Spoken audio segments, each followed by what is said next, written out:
Welcome back. हम जो topic पढ़ रहे हैं वो financial statements of the company है। इसमें हमने पहले तो बैलेंस शीट को पूरा देखा था कैसे बनाते हैं। उसके बाद फिर जो बैलेंस शीट का इक्विटी एंड लायबिलिटी वाला साइड है वो हमने डिटेल में पढ़ा। उसमें हमने पढ़ा मेजर चार हेडिंग्स होते हैं, एक शेयर होल्डर्स फंड, दूसरा share application money pending allotment, तीसरा नॉन करंट लायबिलिटी और करंट लायबिलिटी। फिर अंदर में भी सबके अंदर क्या क्या था वो हमने पढ़ लिया था। कल मैंने कुछ इलस्ट्रेशन होमवर्क दी थी, क्या आप लोगों ने वो इलस्ट्रेशन कर ली? Yes sir. कोई डाउट? नहीं है कोई डाउट? तो आज हम आते हैं एसेट साइड में, जो दूसरा पार्ट है बैलेंस शीट का, वो है एसेट साइड। क्या है एसेट साइड में? तो अब हम जो दूसरा पार्ट है balance sheet, equity and liabilities हमने पढ़ लिया था। पहले इक्विटी एंड लायबिलिटी आता है, उसके सारे हेड जितने भी है वो सारे आ जाते हैं, वो हमने पढ़ लिया था। तो दूसरा हेड जो आता था वो आता है एसेट्स। तो एसेट्स में आप लोग पहले बोल सकते हो क्या आता है? तो हम्म। एसेट में आते हैं पहले non current asset sir current. और फिर आते हैं करंट एसेट।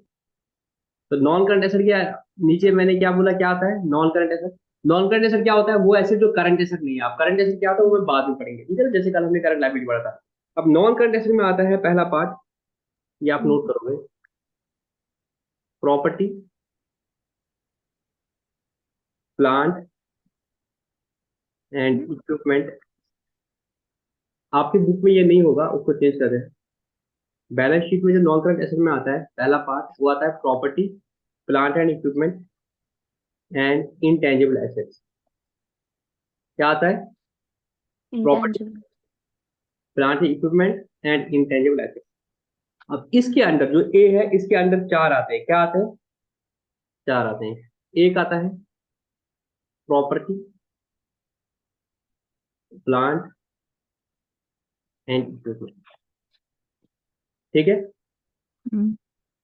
दूसरा आता है आपका इंटेंजिबल एसेट्स। क्या आता है? इंटेंजिबल। इंटेंजिबल। तीसरा आपका आता है कैपिटल वर्क इन प्रोग्रेस। ये मैं इसलिए लिखा था सारा ताकि ये याद रहे आज का। और चौथा आता है इंटेंजिबल एसेट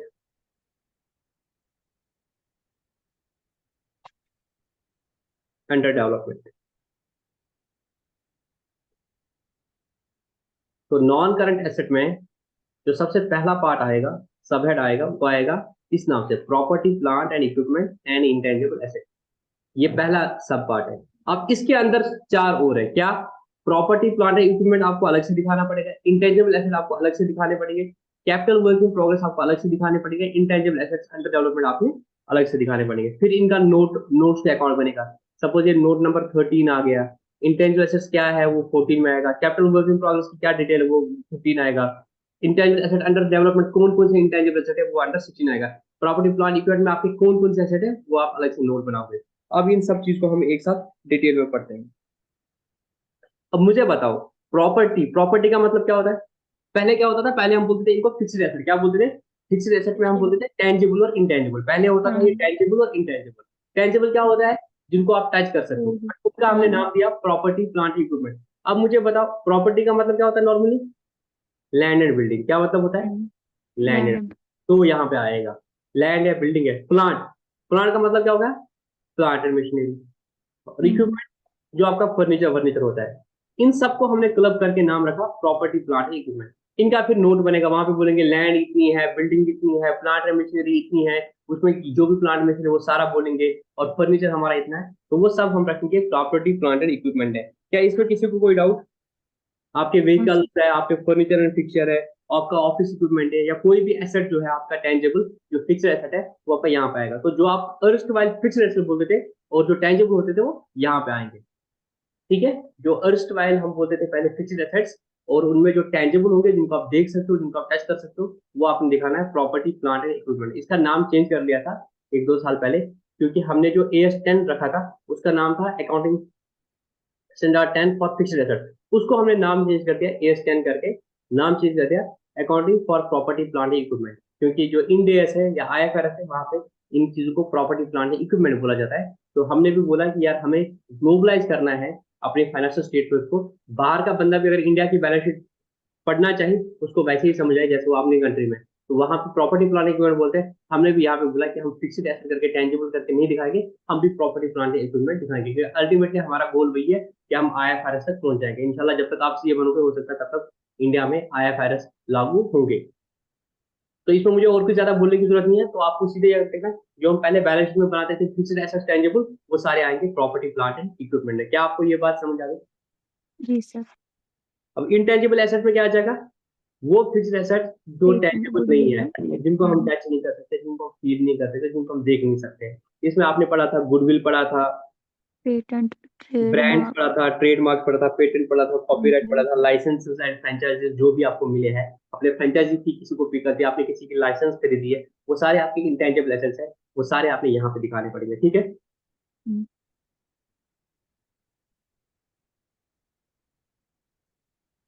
अब तीसरा चीज मैं आपको बता दूंगा, ये बहुत इंपॉर्टेंट है, इसको समझना पड़ेगा।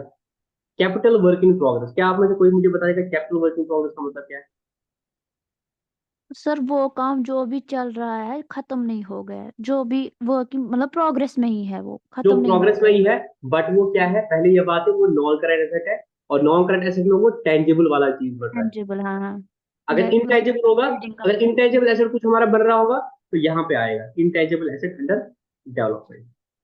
अगर टेंजिबल होगा और वो अभी अंडर कंस्ट्रक्शन होगा तो उसको हम बताएंगे कैपिटल वर्क इन प्रोग्रेस। मतलब कोई कैपिटल एसेट बन रहा है बट वो अभी पूरा नहीं हुआ है, वो अभी वर्क इन प्रोग्रेस होता है। क्या होता है? रॉ मटेरियल, रॉ मटेरियल से डब्ल्यूआईपी होता है, फिर फिनिश्ड गुड होता है नॉर्मली। इसी तरीके से अगर बिल्डिंग है, बिल्डिंग में सबसे पहले आप क्या लाओगे? रॉ मटेरियल लाओगे। हम्म, अगर आपको मेरे को बिल्डिंग बनानी है बेटा, हम बिल्डिंग बना रहे हैं बट वो बिल्डिंग अभी पूरी नहीं बनी है, तो बिल्डिंग में सबसे पहले आप रॉ मटेरियल लाओगे। हाँ। रॉ मटेरियल लाओगे ना, सीमेंट लाओगे, सरिया लाओगे, ब्रिक्स हम्म, लाओगे, ये सब कुछ करोगे। फिर इसको जब तक कंप्लीट नहीं हो जाएगी बिल्डिंग, सपोज बिल्डिंग को बनाने में 5 साल लगेंगे, तो पहले साल में जितना भी खर्चा डालोगे उसको एंट्री क्या करोगे? बिल्डिंग अंडर कंस्ट्रक्शन, यही बोलोगे ना, building under construction account debit. तो कैश या बैंक, जब भी आप एक बिल्डिंग बना रहे हो मेरे बेटो, मुझे बताओ उसकी आप एंट्री क्या करोगे? आप बिल्डिंग बना रहे हो, अभी बिल्डिंग तो पूरी बनी नहीं, तो उसको हम क्या बोलते हैं? यहाँ पे बिल्डिंग अंडर कंस्ट्रक्शन होगा, बट हम जब सैप में अकाउंटिंग करते हैं हम इसको बोलते हैं एसेट अंडर कंस्ट्रक्शन। क्या बोलते हैं? Asset under construction. Asset under construction. जब ये पूरा बन जाता है फिर इसको हम कैपिटलाइज करते हैं। क्या करते हैं? कैपिटलाइज करते हैं। तब फिर अब एंट्री करते हैं building account debit to asset under construction, AOC. ठीक है। तो हर साल हम डालते हैं एओसी में। तो एसेट अंडर कंस्ट्रक्शन अगर एक टेंजिबल एसेट है तो ये आएगा, इसमें जितना भी बैलेंस होगा वो आपका आएगा कैपिटल वर्क इन प्रोग्रेस में। क्या आपको ये बात अच्छे से समझ आ गई? जी सर। अगर आप एक बिल्डिंग को बना रहे हो या कोई प्लांट एंड मशीनरी बना रहे हो, कोई भी चीज बना रहे हो, वो अभी आपका प्लांट एंड मशीनरी पूरा नहीं बना, तो उसको आप क्या दिखाते हो? Asset under construction. मानी वो एसेट एसेट आपका रेडी हो गया, फिर जाके वो पर्टिकुलर एसेट डेबिट करोगे और एयूसी को क्रेडिट करोगे। अदरवाइज फिर वो इधर दिखेगा, प्रॉपर्टी प्लांट इक्विपमेंट में दिखेगा। तब तक वो, जब तक वो कंप्लीट नहीं हुआ, जब तक वो कैपिटलाइज नहीं हुआ, तब तक उसको हम क्या दिखाते हैं? Capital work in progress. Similarly अगर आप कोई इंटेंजिबल एसेट खुद से बना रहे हो और अभी वो पूरा नहीं बना और आप उसके खर्चे पीएनएल में नहीं लेते हो, तो तब तक आप उसको क्या दिखा रहे हो? Intangible asset under development. इसका एक आपका अकाउंटिंग स्टैंडर्ड 26 है, accounting standard for intangible asset.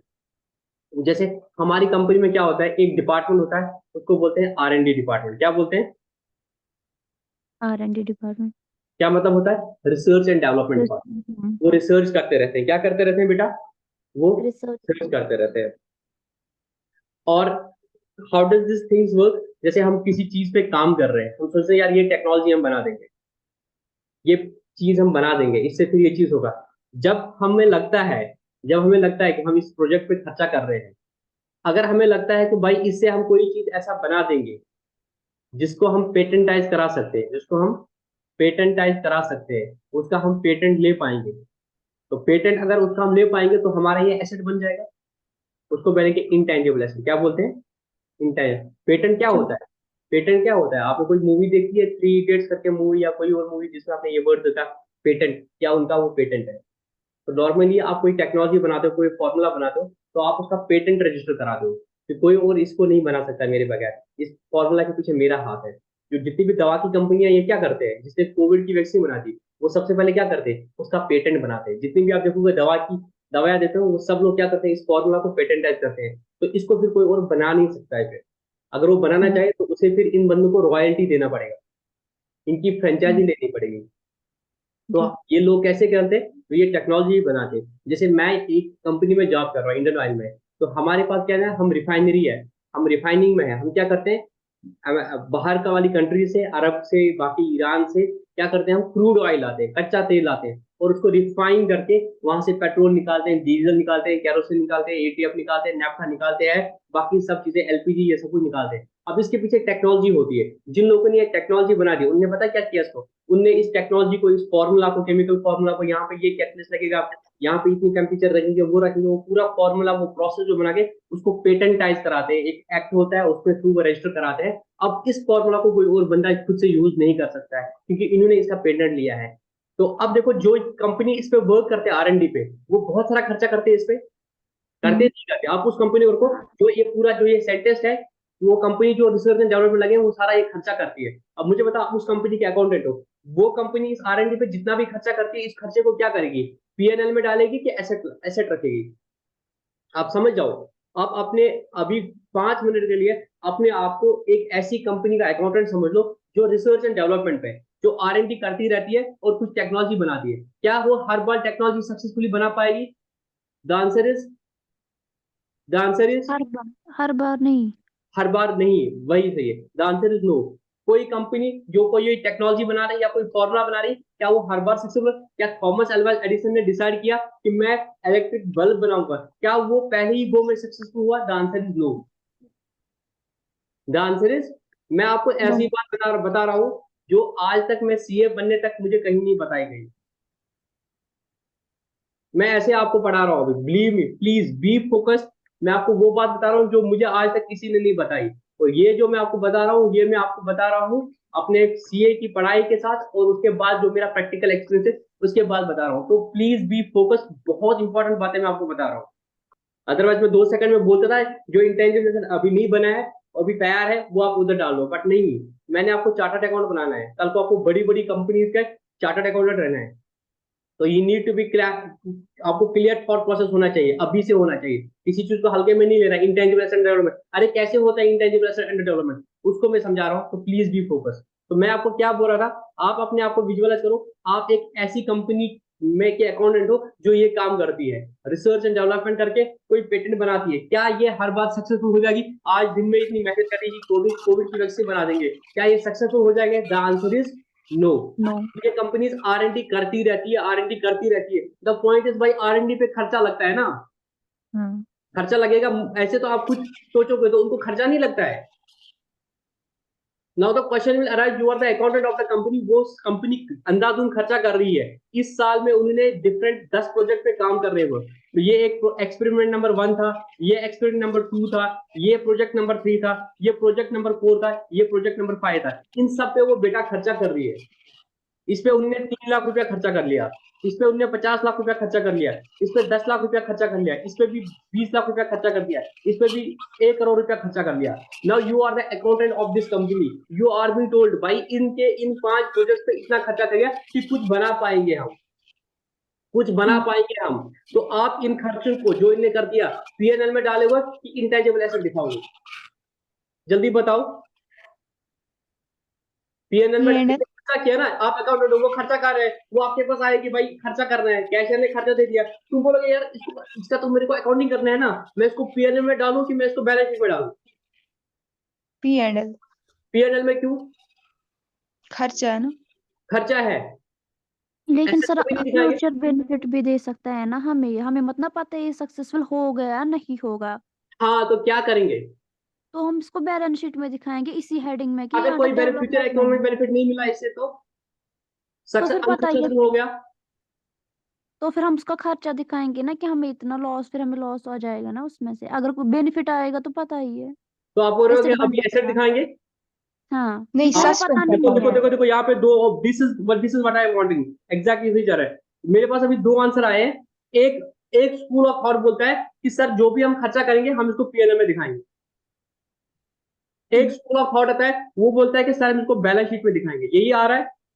हाँ तो ये जो है, जिस बच्ची ने बोला कि पीएनएल में दिखाया, मतलब वो बोले कि मैंने ये जितने भी इन प्रोजेक्ट्स पे खर्चा कर दिया मैं इनको पीएनएल में एज एन एक्सपेंस दिखाऊंगी।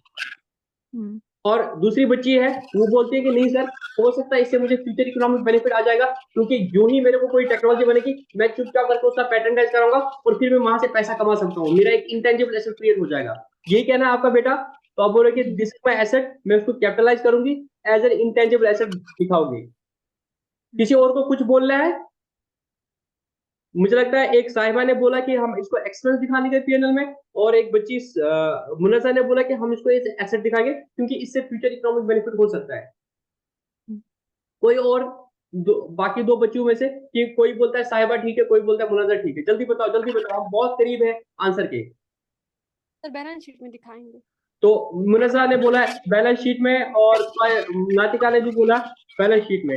अब यहाँ से बची साहिबा और नो। साहिबा बताओ बेटा आप कहाँ जाओगे?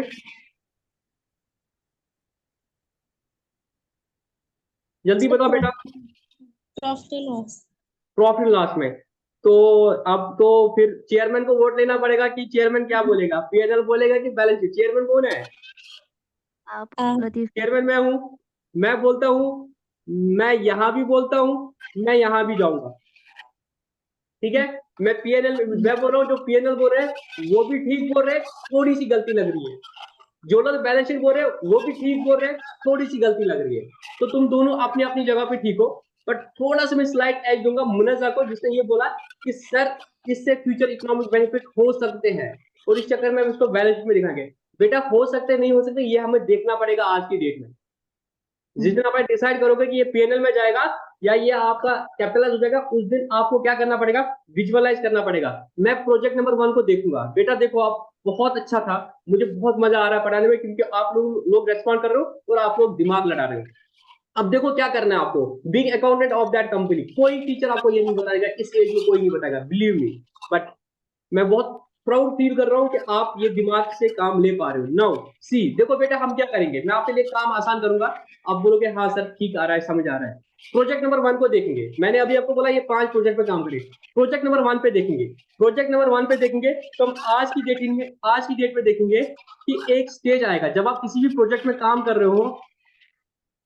जब आप किसी भी प्रोजेक्ट में काम कर रहे हो, एक टाइमलाइन होगी। क्या होगी? टाइमलाइन होगी। सपोज ये y0 होगा, जीरो डेट होगा, आप इस पे काम कर रहे हो, आप इस पे काम कर रहे हो। बेटा मुझे बताओ, मुनजा बेटा, साहिबा बेटा, एक वक्त आएगा आपको लगेगा, जब आपको लगेगा कि yes yes yes we are very much close, we are sure कि हाँ भाई इससे हमें फ्यूचर इकोनॉमिक बेनिफिट आ सकता है, हम बहुत नजदीक है सक्सेस के। अब हमें लग रहा है कि भाई yes this technology can be A successful technology, हम इसका पेटेंटाइज करा सकते हैं, और पेटेंट करके इसका फिर मार्केट है फ्यूचर में, और हमें फ्यूचर इकोनॉमिक बेनिफिट्स आ सकते हैं। जिस दिन आपको ये पता चला, अब आप पता चलेगा ना कि फेल हो रहे हैं सक्सेस हो रहे हैं। अगर आपको एक स्टेज आ गया उसमें कि आपको लगा यस यस यस कि भाई ठीक है कि हाँ इसके जो है यहाँ पे सक्सेस हो सकता है, यहाँ पे सक्सेस हो सकता है, ये एक सक्सेसफुल प्रोजेक्ट बन सकता है, यहाँ इसको हम पेटेंटाइज करा सकते हैं, और फिर जो हम टेक्नोलॉजी बनाएंगे उसका फ्यूचर में मार्केट भी है और वहां से बेनिफिट आ सकता है। अगर ये चीज पता चल गई बेटा, तो उस दिन आप क्या करोगे? आप एक एसेट रिकॉग्नाइज करोगे, इंटेंजिबल एसेट अंडर डेवलपमेंट। क्या बोलोगे? Intangible asset under under development. Development. जिस दिन आपको पता चलेगा। मुनाजा बेटा आप क्या बोल रहे थे? सॉरी, मैं स्टार्ट करूंगा साहिबा बेटी बच्ची से। साहिबा एंड तोयबा वर सेइंग कि हमें अभी कोई पता नहीं है कि फ्यूचर इकोनॉमिक बेनिफिट आएगा नहीं आएगा, तो हम क्या करेंगे? पीएनएल में खर्चा डालेंगे। तो बिल्कुल ठीक था यहाँ पे। और मुनाजा बेटा बोल रही थी कि सर फ्यूचर इकोनॉमिक बेनिफिट आ सकता है, तो हम इसको कैपिटलाइज करेंगे, अगर बाद में नहीं आया तो एक्सपेंस डाल देंगे। अब इस ये दुविधा हो सकती है ना, आप भी हो और इसी तरह से दुनिया के बाकी लोग भी है। तो एक स्कूल ऑफ थॉट बोलता है पीएनएल में डालेंगे, एक स्कूल ऑफ थॉट बोलता है बैलेंस शीट में डालेंगे। दोनों के लॉजिक्स मोर और लेस ठीक लगते थे। अकाउंटिंग कोई रॉकेट साइंस नहीं है ना, फिजिक्स नहीं है ना कि भाई बॉल मारोगे दीवार पे वो वापस ही आएगी। इट्स नॉट ए फिजिक्स, ऊपर फेंकोगे से वो नीचे आएगा, ये फिजिक्स नहीं है, ये लॉजिक पे बनी हुई अकाउंटिंग है। तो इसके लिए आपकी हेल्प के लिए आया AS26। AS26 है अकाउंटिंग फॉर इंटेंजिबल एसेट। वो क्या बोलता है, मैं जरा आपको एक बार जस्ट मैं आपको दिखाई देता हूं AS26 क्या बोलता है। मैं डायरेक्टली भी बोल सकता हूँ, बट मैं आपको ना बियर एक्ट पढ़ाना भी चाहता हूँ ताकि आपको थोड़ा सा मजा आ जाए कि भाई कैसे गेम होती है ये चीज, कैसे इंटेंजिबल एसेट्स क्यों बनाए जाते हैं, इंटेंजिबल सॉरी अकाउंटिंग स्टैंडर्ड्स क्यों बनाए जाते हैं। बिकॉज लोगों का डिफरेंस ऑफ ओपिनियन जहाँ पे हो सकता है तो वहां पे हो सकता है, कुछ लोग अपने हिसाब से बना देंगे, कुछ लोग अपने हिसाब से बना देंगे। तो जरूरत इस बात की महसूस हो रही थी कि भाई ऐसे बना दिया जाए ताकि यूनिफॉर्मिटी आ गई। तो इस चीज को दूर करने के लिए हमारे पास आया AS26। देखो वो क्या बोल रहा है ब्यूटीफुली, वो एक बहुत अच्छी चीज बोल रहा है जिससे आपको क्लैरिटी आ जाए। मैं सिर्फ रिलेवेंट चीज दिखाऊंगा, आपको पूरा डिटेल में पढ़ने की जरूरत नहीं है।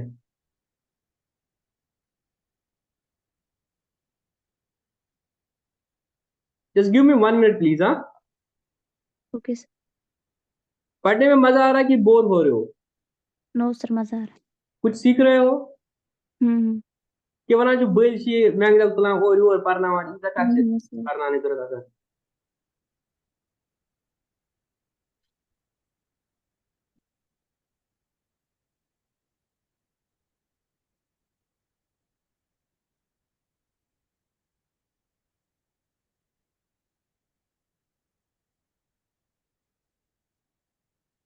देखो आपको स्क्रीन दिख रही है, हाँ क्या बोल रहा है पढ़ो। ये AS26 बोलता है इंटेंजिबल एसेट जो है, जो आप खुद बना रहे हो इंटेंजिबल, आप कब उसको दिखा सकते हो। देखो क्या बोल रहा है, an intangible asset should be recognized. आप एक इंटेंजिबल एसेट तभी दिखाओगे अपनी बुक्स में इफ एंड ओनली इफ, अगर सिर्फ ये होगा, it is possible that future economic benefits that are attributed to the asset will flow to the enterprise. कि भाई ये जो हम अगर एसेट दिखाएंगे इससे हमें फ्यूचर इकोनॉमिक बेनिफिट हो सकते हैं, मतलब यहाँ से हम फ्यूचर में फायदा ले सकते हैं। And the cost of asset can be measure reliably, और आप जितना आप इसको खर्चा लगेगा आप इसको मेजर कर सकते हो। अगर ये दो चीजें सेटिस्फाई हो रही है कि आप इस पे कितना खर्चा कर रहे हो ये आप बता पाओगे, प्लस जो फ्यूचर इकोनॉमिक बेनिफिट्स है इस एसेट से बनाने से वो है, तभी आप इसको रिकॉग्नाइज करोगे। तो आपको क्या करना पड़ेगा, you have to assess the probability of the future economy using reasonable and sensible assumptions। कि आपको मार्केट रिसर्च करनी पड़ेगी। भाई मैं अगर ये पेटेंट बनाऊंगा, कोविड की वैक्सीन का सक्सेसफुल पेटेंट बनाऊंगा, तो इसको फिर मैं मार्केट में बेच सकता हूँ क्या। अगर पता चला मार्केट है नहीं तो फायदा क्या है एसेट क्रिएट करने का। अगर फ्यूचर इकोनॉमिक बेनिफिट है, एसेट क्या होता है, एसेट वो चीज होती है जो आपके कंट्रोल में है और उससे आपके फ्यूचर इकोनॉमिक बेनिफिट्स आते हैं। अगर किसी से कोई फ्यूचर इकोनॉमिक बेनिफिट नहीं आएगा तो उसको एसेट नहीं बोलेंगे। एसेट की जब आप डेफिनेशन नहीं पढ़ते हो, एसेट का मतलब ये होता है जिससे आपको फ्यूचर इकोनॉमिक बेनिफिट होंगे। जिससे कभी हम बोलते हैं किसी इंसान के लिए हमारा एसेट है, क्यों, इससे हमें बेनिफिट्स आने वाले हैं, हमारी स्टेट को या हम लोगों को, हमारी कंपनी को, उसको बोलते हैं asset of the company. Asset वो चीज है जिससे आपको फ्यूचर इकोनॉमिक बेनिफिट होता है। फर्नीचर से फ्यूचर इकोनॉमिक बेनिफिट होता है, प्लांट एंड मशीन से फ्यूचर, बिल्डिंग से फ्यूचर इकोनॉमिक बेनिफिट होता है। अगर किसी से फ्यूचर इकोनॉमिक बेनिफिट नहीं होता है, that doesn't need to be shown as a balance sheet, उसको खर्चा कर दूं मान लो। तो अगर आपको लगता है फ्यूचर इकोनॉमिक बेनिफिट आएगा तब आपके उसको रिकॉग्नाइज कर सकते हो, अदरवाइज रिकॉग्नाइज नहीं कर सकते हो। अब देखो आगे जो मैं आपको बता रहा हूं, तो जो मुन्नता ने बात बोली थी कि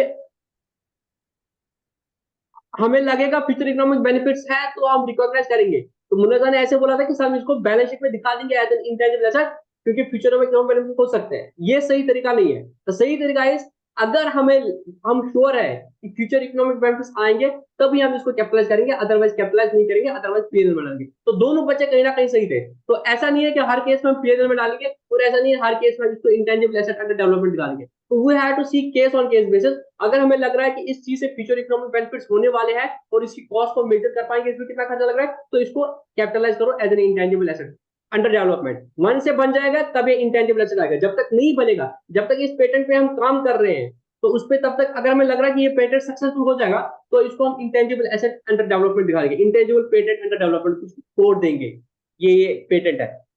अगर सक्सेसफुल हो गया पूरा, फिर इसका पेटेंट मिल गया तो ये जाएगा इंटेंजिबल एसेट्स में। तो फिर एंट्री करो intangible asset account debit to intangible asset under development. ठीक है, अब मुझे एक और छोटी चीज दिखा देनी है, वो होप नीचे आ रहा होगा कहीं। देखो इंटरनली जनरेटेड गुडविल, हम बोलते थे जो सेल्फ जनरेटेड गुडविल है उसको हम बैलेंस शीट में नहीं दिखाते, है ना, क्योंकि देखो AS26 deals with the accounting for intangible. AS26 बोलता है जो इंटरनली जनरेटेड गुडविल होता है उसको आपने नहीं रिकॉग्नाइज करना है, बिकॉज द प्रॉब्लम इज आप बता नहीं सकते हो इस पे कितना कॉस्ट लगा है कि नहीं। AS26 बोला है फ्यूचर इकोनॉमिक बेनिफिट, गुडविल से फ्यूचर इकोनॉमिक बेनिफिट आएंगे, द आंसर इज यस। आपकी गुडविल बढ़ेगी, आपको ज्यादा कस्टमर आएंगे, बट प्रॉब्लम इज इसकी कितनी कॉस्ट लगेगी आप उसको मेजर नहीं कर सकते हो। जब आप इस दूसरे क्राइटेरिया से बाहर हो रहे हो तो AS26 से बोला मैं और ज्यादा क्लैरिफाई करूंगा। भाई लोगों याद रखो, कोई पता अपनी बैलेंस शीट में सेल्फ जनरेटेड गुडविल नहीं दिखाएगा because you can not measure the cost. अब देखो, अगर अब आप खुद जैसे इंटेंजिबल एसेट कोई बना रहे हैं, एक तो है मैं खरीद रहा हूँ, मैं किसी का पेटेंट खरीद के उसको लाइसेंस फी दे रहा हूँ, तो that licence fee, that royalty, that franchisee fee I am paying is an intangible asset for fee. मैं किसी को 50 लाख रुपए दे रहा हूँ, उसकी फ्रेंचाइजी खरीद रहा हूँ। अब ये फ्रेंचाइजी फी जो है, इससे मेरा फ्यूचर बेनिफिट ले सकता है, मैं इनकी प्रोडक्ट्स बना सकता हूँ, मैंने बाटा की फ्रेंचाइजी ले ली, तो ये मेरा इंटेंजिबल एसेट है। तो this is my purchase intangible. The problem है, जो आप खुद इंटेंजिबल एसेट बना रहे हो उसको आप कैसे रिकॉग्नाइज करोगे, उसको देखना पड़ेगा आपने। तो मैंने वही बोला है, जिस दिन आपको लगेगा कि उसमें हम कैसे कर रहे हैं, ये देखो उसमें दो फेज है, एक रिसर्च फेज है और दूसरा डेवलपमेंट फेज है। समझ आई बात? R&D, R&D का फुल फॉर्म क्या है? Research and development. Research and development. तो बेटा दो फेज आ गए यहाँ पे, एक आया आपका रिसर्च फेज, दूसरा आया आपका डेवलपमेंट फेज। तो आप दोनों बच्चियां थी, तो आपने बोला था सर हमें ये देखना पड़ेगा हम रिसर्च फेज में हैं उस प्रोजेक्ट के कि डेवलपमेंट फेज में है। अगर रिसर्च फेज में है, जब तक रिसर्च ही हो रही है तब तक के सारे खर्चे जाएंगे बेटा P&L में। जिस दिन हमें लगा कि नहीं नहीं नहीं यहाँ से अब बन सकता है एसेट, तो अब इस पे और फोकस से मेहनत करेंगे, अब ये डेवलपमेंट फेज आएगा, तो ये कहला जाएगा यहाँ से अब जितना भी खर्चा हो जाएगा वो जाएगा इंटेंजिबल एसेट अंडर डेवलपमेंट। और जिस दिन ये पूरा यहाँ से अब जितना भी खर्चा हो जाएगा वो इंटेंजिबल एसेट डेवलपमेंट हो जाएगा, और फिर लास्ट में वो कैपिटलाइज हो जाएगा एज इंटेंजिबल, तब वो पॉइंट नंबर 2 पे जाएगा। Do you understand this concept और नॉट? हाँ, लेकिन सर ये भी तो वही बोल रहा है ना कि अगर हमें लग रहा है कि हमें भी ये बेटा बेनिफिट्स वो लगेगा, वो डे 1 पे तो नहीं लगेगा, मैं बोल डे रही 1 हूँ पे, कि डे 1 पे नहीं नहीं मतलब लगेगा ना ईयर एंड पे लगेगा। तो वो इस प्रोजेक्ट पे जब आप काम करोगे तो एक स्टेज आएगा जब आपको लगेगा। तो आप अभी वही मुझे मैं क्या बोल रहे थे बेटा, आप बोल रहे थे हम 31 मार्च को देखेंगे, 31 मार्च को नहीं देखेंगे, आप इसका कर रहे होंगे काम, हो सकता है वो 1 जुलाई को लगा, 1 जुलाई को ही लगा कि भाई इससे क्या है ना, ये अब बन सकता है। जिस दिन आपको श्योरिटी होगी कि हाँ इससे एक पेटेंट या कुछ भी बन सकता है, इंटेंजिबल एसेट बन सकता है और उसके फीचर रिक्वायरमेंट है, तो उस दिन से लेके इस पे डेवलपमेंट फेज स्टार्ट हो जाएगा। उस दिन से लेके जितने भी खर्चे होंगे वो कैपिटलाइज कर ले, उस दिन तक जितने खर्चे किए थे वो P&L में ही जाएंगे। मुन्नजा बेटा, पहले दिन के सारे खर्चे बैलेंस शीट में नहीं जाएंगे, हाँ जब हो जाएंगे डेवलपमेंट फेज आ प्रॉफिट। जाएगा। समझ आई बात? हाँ आपने एक प्रोजेक्ट पे काम स्टार्ट करना है, दैट इज रिसर्च फेज। जिस दिन आपको लगा कि हाँ फ्यूचर इकोनॉमिक बेनिफिट आ गए, उस दिन के बाद जो खर्चे हो जाएंगे ना इस पे बनाने तक पूरा, वो कैपिटलाइज हो जाएगा। उस दिन तक के सारे खर्चे जो है वो P&L में जाएंगे। पढ़ो क्या बोल रहा है AS 26, बोल रहा है कि एक इंटेंजिबल एसेट में दो फेज आते हैं, एक रिसर्च फेज आता है और डेवलपमेंट फेज आता है। बोल रहा है नो इंटेंजिबल एसेट, कोई भी इंटेंजिबल एसेट आपको क्या करना है, no intangible asset, no intangible asset arising from research or from research phase of an enterprise should be recognized। कोई भी रिसर्च फेज में इंटेंजिबल एसेट रिकॉग्नाइज नहीं करना है। जो भी एक्सपेंडिचर और research phase should be recognized as an expense when it is incurred. ठीक है, तो रिसर्च फेज के जितने भी खर्चे हो जाएंगे बेटा उसको क्या करोगे, हो जाएंगे प्रॉफिट एंड लॉस में। वो प्रॉफिट एंड लॉस में जाएंगे। ठीक है बेटा, तो आपकी एक गलती थी, आप बोल रहे थे कि नहीं वो बैलेंस शीट में जाएगा, नहीं वो तब जाएंगे जब डेवलपमेंट स्टेज आ जाएगा। अब देखो, an intangible asset arising from development phase of an project should be recognized if and only. अब जब डेवलपमेंट फेज में आ गए तो अब जो है वो कैपिटलाइज करेंगे एज एन इंटेंजिबल, तभी अगर क्या होगा, अगर an enterprise can demonstrate all of the following, all of the following अगर सेटिस्फाई हो जाएगा तभी आप उसको कैपिटलाइज करोगे। अब एक और एडिशनल चीज आ गई कि इतना ही नहीं है कि डेवलपमेंट फेज पे आ गए तब आप बोलोगे कि नहीं अब इसको बैलेंस शीट में दिखाएं, नहीं, तब भी ये सारी कंडीशन सेटिस्फाई होनी चाहिए। FABCDF, अगर ये 6 कंडीशन सेटिस्फाई होगी बेटा, मुनजा बेटा अगर ये 6 की 6 कंडीशन सेटिस्फाई हो गई बेटा तभी आप इसको कैपिटलाइज कर सकते हो, अदरवाइज बेटा नहीं कर सकते कैपिटलाइज। पहली चीज, the technical feasibility of completing the intangible asset so that it will be available for use. मतलब आपको लग रहा है कि टेक्निकल फीजिबिलिटी है, अभी तो पूरा कंप्लीट हुआ नहीं ना, तो आपको लग रहा है कि नहीं पूरी मेहनत करके इसको हम पूरा बना सकते हैं, एक ये चीज। दूसरा, आपका इंटेंशन है कंप्लीट करना, ऐसा नहीं है कि आपका इंटेंशन ही नहीं है कंप्लीट करना, अगर आपका इंटेंशन ही नहीं है बनाने का तो फिर उसको कैपिटलाइज नहीं करना है, फिर P&L में डाला है। तीसरा, आपको पास मार्केट है कि आप इसको बेच सकते हो या यूज कर सकते हो खुद, या मार्केट में बेच सकते हो। You have to demonstrate how the intent will generate the profit। आपको बताना पड़ेगा कि आप इससे कैसे फ्यूचर इकोनॉमिक बेनिफिट्स कमा सकते हो। तो आपको बताना पड़ेगा कि भाई इस पे इतना खर्चा करके फिर क्या होगा, ये कंप्लीट हो जाएगा, फिर हम इस वैक्सीन को मार्केट में बेच सकते हैं, इतने सारे लोग हैं वहां से हमें इतना सारा प्रॉफिट आएगा, वो आपको बताना पड़ेगा। उसके बाद क्या होगा, the availability of the adequate technical financial and other resources to complete the development. अब आपको यार डेवलपमेंट तो बना सकते हैं, बट डेवलपमेंट के लिए पता चला कि आपको 50 करोड़ लगेंगे, और पता चला कि आपके पास 50 करोड़ लगाने की ताकत है ही नहीं, तो बाढ़ में जाए ना ऐसा R&D करना। You got my point? अगर आपको लगता है ठीक है यार we can develop it, it has a market, but पता चला कि उसके लिए 50 करोड़ चाहिए और आपके पास 50 करोड़ नहीं है, तब भी आप इसको कैपिटलाइज नहीं करोगे इसके बाद। और लास्ट में its ability to measure expenditure attributed, its ability to measure the expenditure attributed to the individual during this development. तो डेवलपमेंट फेज में आप मेजर कर पाओगे इसका एक्सपेंडिचर। हालांकि इतना आपको डिटेल में याद ही रखना है, तो आपको जो इसमें अभी क्रक्स में याद रखना था बेटा, वो यही था कि अगर हमें जो भी कोई ऐसा इंटेंजिबल एसेट होगा, हमारा प्रोजेक्ट होगा, तो हमें ये देखना पड़ेगा बेटा कि हमें देखना पड़ेगा कि अभी हम रिसर्च फेज में है कि उस एसेट के डेवलपमेंट फेज में है। तो डेवलपमेंट फेज तभी स्टार्ट हो जाएगा अगर ये सारी चीजें हो जाएंगी, और अगर ऐसा चीज होगा तब उसको बैलेंस शीट में as an intangible asset under development दिखाओगे, अदरवाइज इसको P&L में एज एन एक्सपेंस दिखाना पड़ेगा। My whole point was regarding this चीज। तो क्या आपको ये चारों चीजें जो इन प्रॉपर्टी प्लांट एंड इक्विपमेंट में आ गए, property plant and equipment, intangible asset, capital work in progress और इंटेंजिबल एसेट अंडर डेवलपमेंट, समझ आया कि नहीं आया? जी सर, सर लेकिन इसका मेरा क्वेश्चन ये, हाँ बताओ साहिबा बेटा, आप पहले बताओ। सर इसका मतलब यही है ना कि जब हमें श्योरिटी होगी कि हमें आगे बेनिफिट मिलेगा तभी हम रिकॉर्ड करेंगे। एग्जैक्टली एक स्टेज आएगा उस प्रोजेक्ट में जिस पे आप काम कर रहे हो, एक स्टेज आएगा जब आपको अब श्योरिटी होगी, इससे फ्यूचर रिक्वायरमेंट्स होंगे और वो 6 की 6 कंडीशन सेटिस्फाई हो जाएंगे, तो उस दिन के बाद से उस प्रोजेक्ट में जितना भी खर्चा हो जाएगा वो कैपिटलाइज हो जाएगा। उससे पहले जितने भी खर्चे उस पे हो गए वो आपको P&L में ही दिखाने पड़ेंगे। सर इस हिसाब से यहाँ पे कंजर्वेटिज्म ही यूज हो रहा है ना प्रिंसिपल। एग्जैक्टली क्योंकि कहीं ना कहीं ये सारे अकाउंटिंग स्टैंडर्ड, ये सारी चीजें हमारे जो फंडामेंटल कंसेप्ट है उन्हीं से गवर्न होते हैं। They are the basic grammar and rules of accounting. तो यहाँ पे वही कंजर्वेटिव अप्रोच लिया है। Munazza in this case was a little bit क्या बोल रहे थे, रिलैक्स, मतलब रिलैक्स मोड पे थी भाई। हम श्योर शॉट है फ्यूचर रिकॉर्ड, बट हमने अकाउंटिंग का एक ब्यूटीफुल अच्छा चीज है साहिबा, मैं आपको क्रेडिट देता हूं, आपने याद दिला दिया कि सर हमारे पास अकाउंटिंग में एक कंसेप्ट था conservatism concept, anticipate no profit provide for all losses. But जिस दिन हमें लगा कि ठीक है फ्यूचर रिक्वायरमेंट्स होंगे और वो 6 की 6 कंडीशन सेटिस्फाई हो रही है, उसके बाद तो श्योर शॉट है ना कि हाँ भाई फ्यूचर मार्केट है, अच्छे से देखा, टेक्निकल फिजिबिलिटी है, पैसा भी है, अभी बनाने का सब कुछ है, तो उसके बाद तो कैपिटलाइज कर दो, क्या दिक्कत है? उतना तो आप हो सकते हो ना कि आप बिल्कुल कंजर्व नहीं होना कि भाई बिल्कुल ही पेयर में डालेंगे, नहीं। तो एक था आप क्वेश्चन के वक्त आप में एक ग्रुप था जो बिल्कुल कंजर्व थे और एक जो था बिल्कुल रिलैक्स थे, लिबरल थे, तो बीच वाला वे निकाल दिया AS26 ने कि भाई एक काम करो, रिसर्च फेज में जितना भी खर्चा हो जाएगा उसको P&L में डालो, डेवलपमेंट फेज आ जाएगा, फिर आप उसको इंटेंजिबल एसेट डेवलपमेंट दिखा सकते हो। मुनज़्ज़ा बेटा आपका डाउट?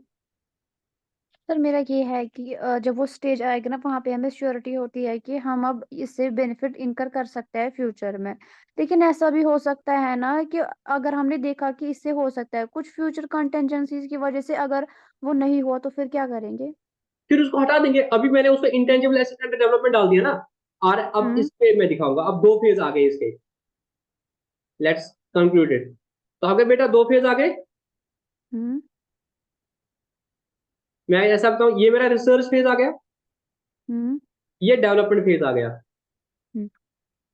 यहां तक आप सब लोग एग्री करो, यहां तक जितने भी खर्चे हो जाएंगे वो एज एन एक्सपेंस मेरे P&L में जाएंगे, हम्म। ठीक है? अब मुझे लगा फ्यूचर इकोनॉमिक, तो मैंने क्या किया, एक एसेट क्रिएट किया, इंटेंजिबल एसेट अंडर डेवलपमेंट। तो इसके बाद में जितने भी खर्चे इससे एट्रीब्यूट हो रहे हैं मैं उसको रख रहा हूँ, सपोज पेटेंट अंडर डेवलपमेंट करके रख रहा हूँ, हम्म। Patent under development project number 1, ठीक है? जितने ठीक। भी खर्चे हो रहे हैं मैं एंट्री कर रहा हूँ project under development, patent under development _01 debit to cash या बैंक, ऐसे कर रहा हूँ, ठीक है बेटा? अब करते करते मेरे इसमें 40 लाख रुपया अब इंटेंजिबल एसेट अंडर डेवलपमेंट दिखा रहा है।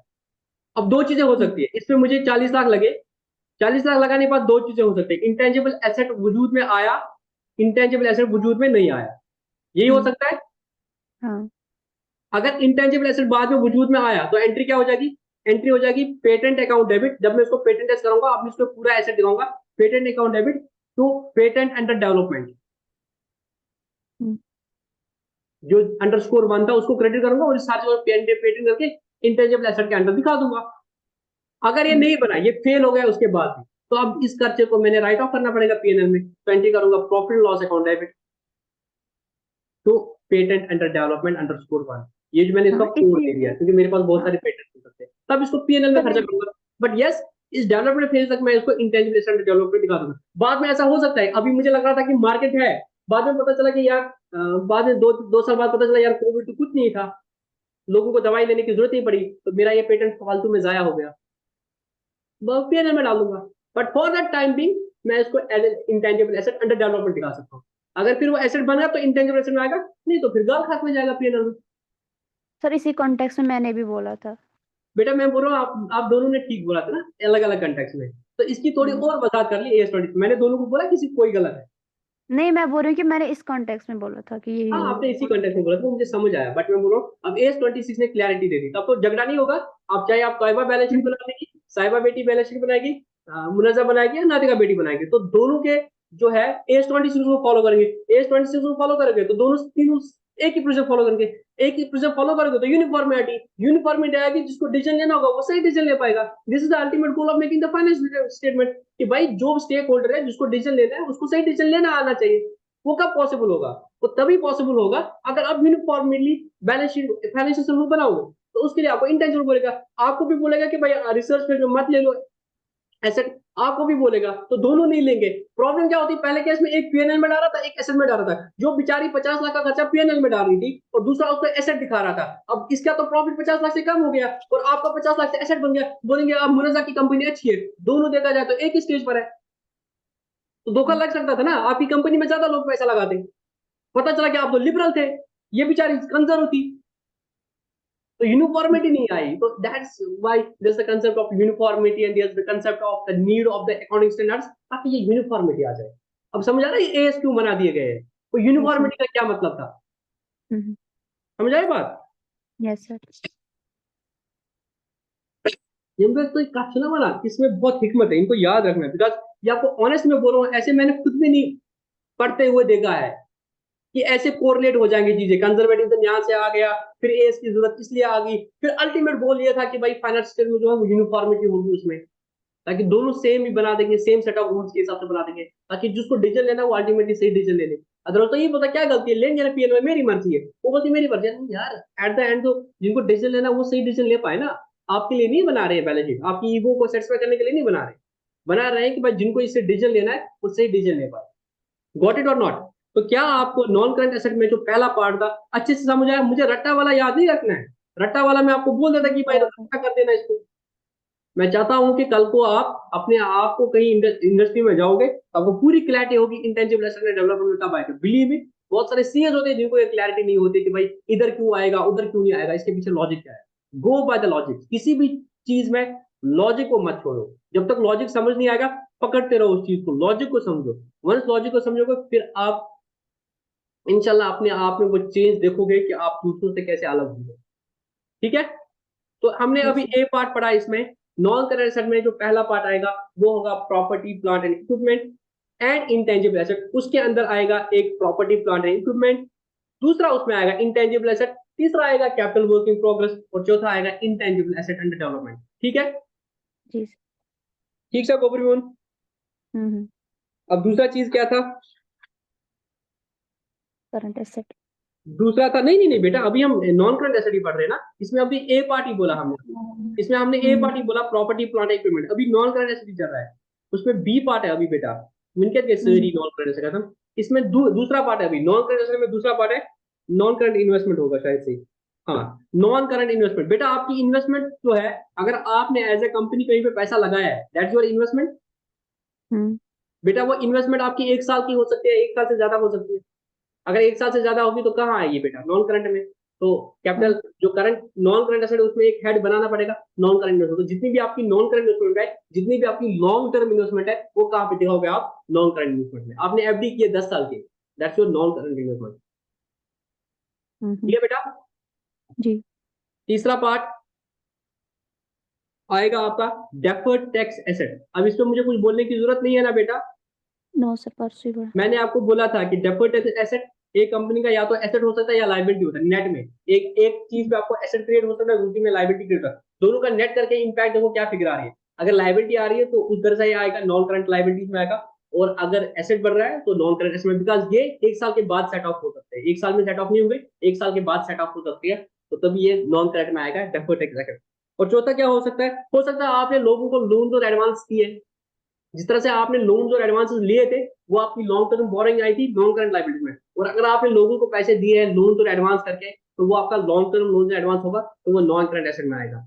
तो नॉन करंट एसेट में अगर आपने लॉन्ग टर्म लोन एडवांस दिए हैं लोगों को, तो वो आपका आएगा non current long term loan advance. समझ आई बात? हम्म, आप ही आगे जाके लोन या एडवांस तो दे सकते हो ना किसी को, अगर वो लॉन्ग टर्म होगा तो लॉन्ग टर्म में आ जाएगा, तो नॉन करंट में आ जाएगा। और लास्ट में अगर कोई और नॉन करंट एसेट है जो उन चार में फॉल नहीं कर रहा है, ना वो प्रॉपर्टी प्लांट इक्विपमेंट फलाना ढिमकाना है, ना वो लॉन्ग टर्म इन्वेस्टमेंट, ना वो डेफर्ड टैक्स एसेट है, ना वो लॉन्ग टर्म लोन है, कोई और लॉन्ग टर्म एसेट है, तो आपका आएगा अदर नॉन करंट एसेट। अब आप बोलोगे यहाँ पे क्या आएगा? मैंने क्या किया है, मैंने मैंने क्या किया है, मैंने अपने यहाँ पे टेलीफोन लगा दिया बीएसएनएल का। बीएसएनएल ने बोला कि आपको 25,000 का सिक्योरिटी डिपॉजिट देना पड़ेगा, तो ये 25,000 का सिक्योरिटी डिपॉजिट मुझे अगले साल वापस मिलेगा कि जब तक मेरे पास बीएसएनएल का कनेक्शन है तब तक रहेगा? फिर से बोले। मेरी कंपनी है, हम्म तो हमारे पास बहुत सारे लोग हैं, इसके लिए हमने वो लैंडलाइन लगा दिए, हम्म वो इंटरकॉम जिनको हम बोलते हैं, इसके लिए मैंने बीएसएनएल का लिया है, तो बीएसएनएल ने बोला आपको 25,000 सिक्योरिटी डिपॉजिट देना पड़ेगा। हम्म क्या आपकी पूरी कंपनी का बिल हो सकता है 1 साल का, 1 महीने का ₹1,00,000 होगा, और आप भाग जाओगे तो हम क्या करेंगे? तो हमने सिक्योरिटी डिपॉजिट दिया 25,000 का। तो ये जो सिक्योरिटी डिपॉजिट हम देते हैं, चाहे हमने बीएसएनएल वालों को सिक्योरिटी डिपॉजिट, हमने पावर का कनेक्शन लिया है अपनी कंपनी के लिए, हो सकता है हमारी कंपनी का मंथली बिल ₹3,00,000 आएगा, तो वो हमें ऐसे ही थोड़ी छोड़ेंगे, वो बोलेगा आपको कुछ सिक्योरिटी डिपॉजिट देना पड़ेगा, क्योंकि बिजली का बिल तो आप मंथ के एंड पे दोगे, तो उसके लिए हम कनेक्शन वनेक्शन लेते हैं, तो सिक्योरिटी डिपॉजिट है। अब वो सिक्योरिटी डिपॉजिट 1 साल के लिए नहीं होता है ना, वो तो तब तक है जब तक आप उनसे पावर कनेक्शन लोगे, तो वो लॉन्ग टर्म है, तो वो आपका नॉन हम्म करंट एसेट है। नॉन करंट एसेट में क्या वो प्रॉपर्टी प्लांट इक्विपमेंट है? The answer is no. क्या वो डेफर्ड टैक्स एसेट है? The answer is no. क्या वो लोन एंड एडवांस है? The answer is no. क्या वो आपका नॉन करंट इन्वेस्टमेंट? नो। वो क्या है आपका अदर नॉन करंट एसेट, जो आपने सिक्योरिटी डिपॉजिट दिया कहीं पे, और वो लॉन्ग टर्म टाइम के लिए होता है ना। नॉर्मली सिक्योरिटी डिपॉजिट आपका अगले साल थोड़ी वापस मिलता है, जब तक आपके पास बिजली का कनेक्शन है, जब तक आपका बीएसएनएल का कनेक्शन है, तब तक वो सिक्योरिटी डिपॉजिट है, उसके बाद में रिफंडेबल अगर होगा तो आपको वापस मिल जाएगा। ठीक है, तो वो हम्म आपका अदर नॉन करंट एसेट में आएगा। मुझे लगता है आज हम नॉन करंट एसेट को ही करेंगे, और हम्म मतलब कल हम करंट एसेट करेंगे। तो एक बार just come to the question part. Question part में मत आ जाओ, थ्योरी में एक बार एसेट्स में आ जाओ, जो आपने डिटेल में लिखा है। मुझे ऐसी चीज देखनी, कोई ऐसी चीज तो नहीं है जो आपको समझ ना आ रही होगी, बिकॉज ये आगे आपको हॉन्ट करेंगे। तो हम एक बार पढ़ेंगे। देखो टेंजिबल एसेट इसने लिखा है, इसको आप रखो प्रॉपर्टी प्लांट इक्विपमेंट। इसमें क्या देखो, लैंड है आपका, बिल्डिंग है, प्लांट एंड इक्विपमेंट है, फर्नीचर है, फिक्चर है, व्हीकल है, अदर अदर है, तो ये आपको सारे पते हैं, तो ये सारे आपके आएंगे प्रॉपर्टी प्लांट एंड इक्विपमेंट में। समझ आई बात? जी दूसरा आपका इंटेंजिबल एसेट्स है। इंटेंजिबल एसेट में आपका क्या आएगा? गुडविल है, ब्रांड है आपका, ट्रेडमार्क है, कंप्यूटर सॉफ्टवेयर है, अगर आपने कंप्यूटर के सॉफ्टवेयर लिए वो भी आपका इंटेंजिबल एसेट है। ठीक है, मास्ट हम्म हेड्स एंड पब्लिशिंग टाइटल्स अगर आपको कुछ है, माइनिंग राइट्स आपको अगर मिले, अगर गवर्नमेंट की क्या होते हैं, कोल की माइंस या बाकी माइंस होते हैं, तो आप उन राइट्स को परचेज करते हो, तो वो आपका इंटेंजिबल एसेट है, जो आपको राइट मिला है। कॉपीराइट आपका है, पेटेंट है आपका, इंटेलेक्चुअल प्रॉपर्टी राइट है, वो सारे आपके इंटेंजिबल एसेट है। रेसिपीज है, फॉर्मूला है, मॉडल है, डिजाइन है, प्रोटोटाइप है, इन सब का आपने पेटेंट किया होता है। लाइसेंस और फ्रेंचाइजीज है, या कोई और अदर है, वो आपका सारा आएगा इंटेंजिबल एसेट। उसके बाद capital work in progress means fixed tangible asset which are under construction such as building. उसके बाद इंटेंजिबल एसेट अंडर कंस्ट्रक्शन, वो मैंने आपको बता दिया, वो आपकी बुक में नहीं लिखा था। उसके बाद था नॉन करंट इन्वेस्टमेंट। अगर आपकी कोई नॉन करंट इन्वेस्टमेंट है, जैसे इन्वेस्टमेंट प्रॉपर्टी है, इन्वेस्टमेंट इक्विटी शेयर्स है, प्रेफरेंस शेयर्स है, गवर्नमेंट बॉन्ड्स है, म्यूचुअल फंड्स है, पार्टनरशिप फर्म्स है, जो आपकी लॉन्ग टर्म की इन्वेस्टमेंट है, वो आपकी लॉन्ग टर्म इन्वेस्टमेंट। फिर डेफर्ड टैक्स एसेट मैंने ये आपको बता दिया था। उसके बाद फिर लॉन्ग टर्म लोन एडवांस आपने दिया है, कैपिटल एडवांस दिया है, सिक्योरिटी एडवांस डिपॉजिट दिया है। यहाँ पे इन्होंने बोला सिक्योरिटी डिपॉजिट जो है वो आपका आता है, सॉरी मैंने आपको गलत बोला था कि सिक्योरिटी डिपॉजिट आपका आता है, क्या बोलते हैं इसमें, आता है नॉन करंट में, वो बोलते हैं सिक्योरिटी डिपॉजिट आपका लॉन्ग टर्म लोन एडवांस में आता है। बट एडवांस की जगह आप उसको अदर नॉन करंट एसेट में भी दिखा सकते हो, कोई इशू नहीं है। ठीक है, उसके बाद फिर अदर नॉन करंट एसेट में कोई लॉन्ग टर्म ट्रेड रिसीवेबल आता है, वो डेटर जिससे आपका ऐसा एग्रीमेंट है कि उसको 1 साल बाद पैसा देना है, वो आपका अदर नॉन करंट एसेट में आएगा।